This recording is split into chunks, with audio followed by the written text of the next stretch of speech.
All right, and we're back on Mob Talk Radio. We are going to be talking the Genovese Crime Family 2025. And per the usual, I'm not dispelling anything that's not already known, and I'm not talking about anything that is totally current either. But the Genovese Crime Family is long considered to be the Ivy League of organized crime. And a lot of the reasons for that is because the lack of major informants and still continuing to be a powerhouse crime family. Now, a lot of families have informants, right? We've talked about that before on this show. But they didn't ever seem to really lose the hierarchy like other families did. They're not immune to indictments because, as you're going to hear by the end of this, they've had several in the last couple of years. But the important players are never taken off the streets. And I, like I said, I don't think the Genovese ever lost the hierarchy at the same time, but the Gambinos certainly did, especially when you look at Gotti, Locascio, and Gravano, the shitheel fuck that he is. The power of informants coming from within the ranks of the Genovese crime family are small. Really, when you think about it, the only reason why the Genovese got hammered is because of other crime families, mainly from Sammy the Bull and that shitbox Phil Leonetti.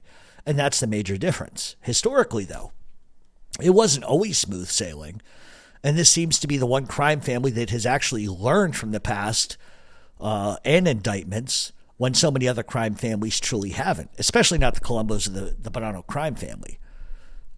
When's the last time that we saw a huge Genovese indictment? And we're not talking like a pissant one with like 5 guys. We're talking a massive 64-member indictment. And this is why they're considered the Ivy League. Now, if we go back to the very beginnings, it was not, like I said, smooth sailing. Under the leadership of Joe Clutch Hand Morello, they had their share of issues in the late 1890s to 1909. And you have to understand that back in those days, the Camorra was active here in New York City, and the Sicilian Mafia, in fact, went to war with them. And while the Camorra was a burgeoning powerhouse, they could not withstand the pressure from the Sicilian contingent. However, it doesn't mean that the Camorra were eradicated. But they didn't have, the power to wield a whole lot of a decade of war. They just didn't.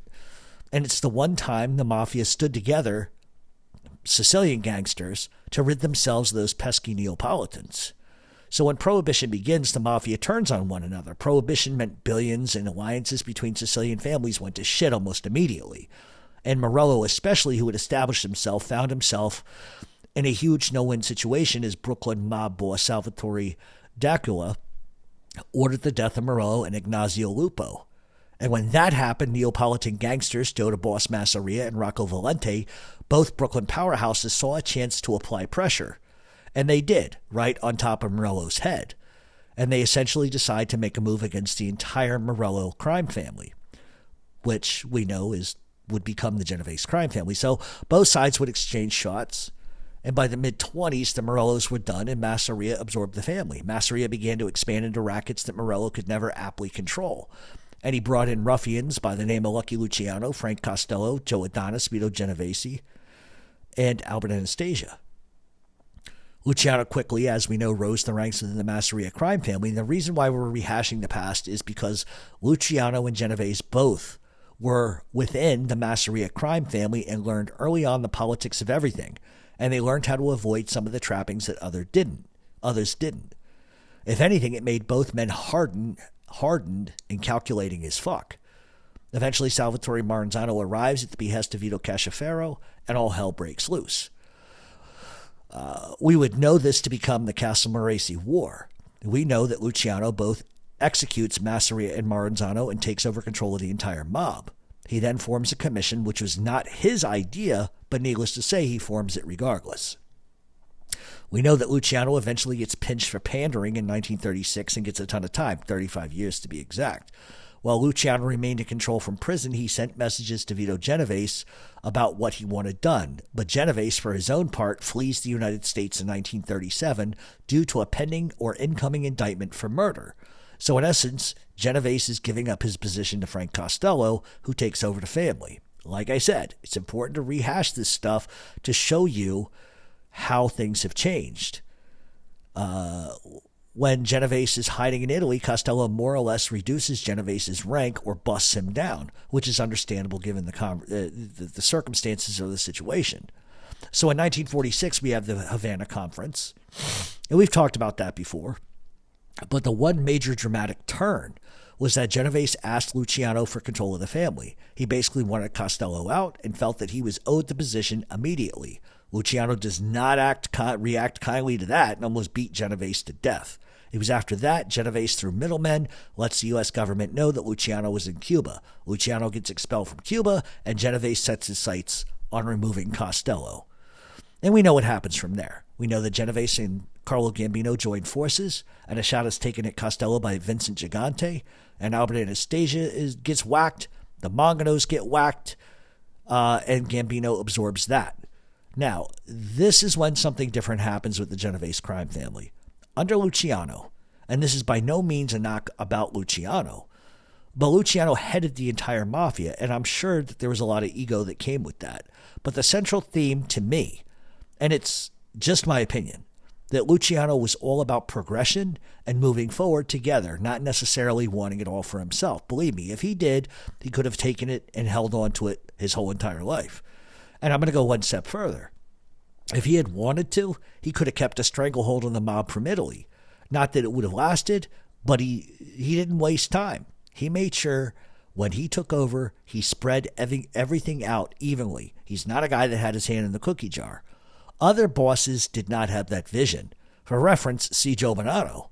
And that's my point. Many bosses after Luciano especially got lost in their own drive to control everybody by proxy. And that's what made Vito Genovese incredibly different than Luciano. Gambino was no different from that vantage point or that viewpoint.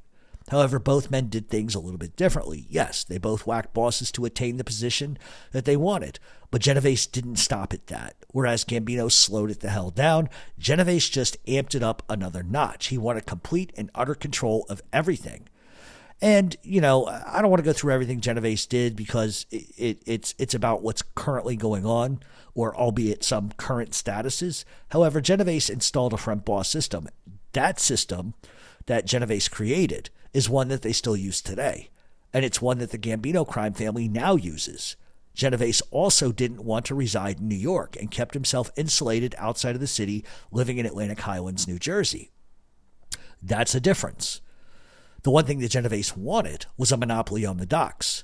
That was at the forefront of his desires. He can't do that with Anastasia alive, because Anastasia ruled the docks with an iron fist. Genovese wanted it for himself. And through his power, he flexed. And they were able to gain footholds on the docks in the Gorman industry. Still to this day, the hub of action for the Genovese crime family is the docks, the unions, and the Gorman district, which they split with the Gambinos. Genovese also pushed his family north, south, east, and west. New Rochelle is a Genovese hotbed of activity today, as well as the Bronx and Westchester. However, Genovese was also responsible for pushing his family into Connecticut and upstate New York as well, Massachusetts, Las Vegas, and South Florida. Under Luciano and Costello's reign, they pretty much were hogtied New York City and New Jersey, but Genovese pushed further out than any other boss in Genovese history.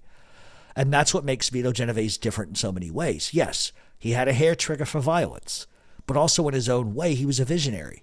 And the biggest thorn when it comes to Genovese is his desire to be the head fuck, the boss of bosses. Keep in mind, the Genovese crime family is the oldest crime family in New York City. The Genovese crime family also has the distinct honor of only having 11 informants. 11 informants turned state or federal witness in history. 11. That means, and listen, there were more than that, but only 11 ever took the fucking stand. Gambino's, you're like at 80, 100. 11. So the reality is, even while Vito Genovese was a visionary in some ways, he also had the same trappings as other bosses did in many ways. Pride and ego were his biggest downfalls, and not seeing through it. And so I also want to bring up Vinny the Chin Gigante because, let's be honest, most bosses would have killed him for screwing up that Costello thing, and I can't give you a reason why Vito didn't kill him. However, I think the reason why he didn't had mostly to do with the heat that was on him and the Genovese crime family after that attempted murder. I also think the Chin hiding out in upstate New York might have saved his life, but I'm not totally sure. Vito knew about it. He had to have had an idea about where Vinny the Chin was, but I don't know for certain. You know, Vito Genovese killed people for a whole lot less. So I tend to think that Vito must have seen something in Vinny the Chin that he liked. Otherwise, why on earth keep him alive after that? Vinny the Chin, once he takes over, does some things with that crime family that truly made them even more powerful. Number one, he expanded their bookmaking operations and pushed the family into garbage hauling, garbage shipping, garbage trucking, and infiltrated every single major union there was. Genovese didn't control those type of rackets other than a couple of unions. So for Gigante, it was pushing their turf and territory and power into other realms that Genovese either ignored or just didn't want to bother with. It's not to say that Vito didn't, have a cut of certain things. He did, but not nearly the kind of action that Gigante established. And what Chin did was expanded controlling labor peace through kickbacks and moved fully to control the Fulton fish market. The Chin also saw a dollar at every turn. A dollar could be made with the right applied pressure. He utterly took over the Feast of St. Gennaro on Mulberry Street, which starts in September. I will be there. He ensured that everybody had to pay to play. No boss had ever tried to control the feast before, and Gigante stepped in and controlled every single facet of the action. Even the churches had to pay off Gigante. He also insulated himself incredibly well. Nobody knew off the streets that he was the boss until Tony Ducks Corallo opened his fucking mouth in that Jaguar. The government had no clue until then, but still prosecuted Tony Salerno, who was the wrong guy. He had to run for almost 30 years uninterrupted and was so reclusive, everything the FBI tried to do, they failed, except in the end. And so when John Gotti goes away in 92, the power vacuum is held close by Joey Massino and Chin Gigante. Some say that Joey Massino had more power. Some say that Vinny the Chin did. Who did have it really doesn't matter, but we can say that the Bonanos likely were the most powerful under Massino's leadership than anyone else in history. Eventually, Chin gets caught, and you would have thought that change would have come to the Genovese crime family, but it has a domino effect. If anything, the Genovese crime family just excelled even more. Sure, there were bumps in the road, but they excelled. Look at it this way. John Gotti, the second Gotti leaves, the Gambinos lose a lot of power they had in terms of rivaling other families. In fact, it's after Gotti dies, the Genovese and Gambinos form a huge alliance, which during the Gotti reign, that was a no-no. They were in competition. They didn't like each other. The Gambinos and Gotti got hit time and time and time again after indictment after indictment after indictment. And the Genovese family, nope, quiet, reserved, powerful, steady. So I often use what's called the Santo Trafficante Senior and Junior method. You would be hard-pressed to find another father and son duo where the son is smarter and more calculating and successful than the father. With the Genovese crime family, they seem to have gotten bigger, more powerful, more successful under Gigante. Then after Gigante, they got even bigger and even more powerful. The proof is in indictments or lack thereof. To topple a family, one has to indict 40 to 50 guys, including the hierarchy, and the Genovese crime family has not had that issue. So it's the one crime family that has learned from the past, and they just got smarter and smarter and smarter, and you can't say that about a lot of other crime families. And so where does that all take us in 2025? Well, if we look closely, after Vinny the Chin passes away, we had a few guys take over and some went away. Those getting out then took over the reins, and I'm not about to tell you who they are. I'm sure you can look around the web and figure this out for yourself.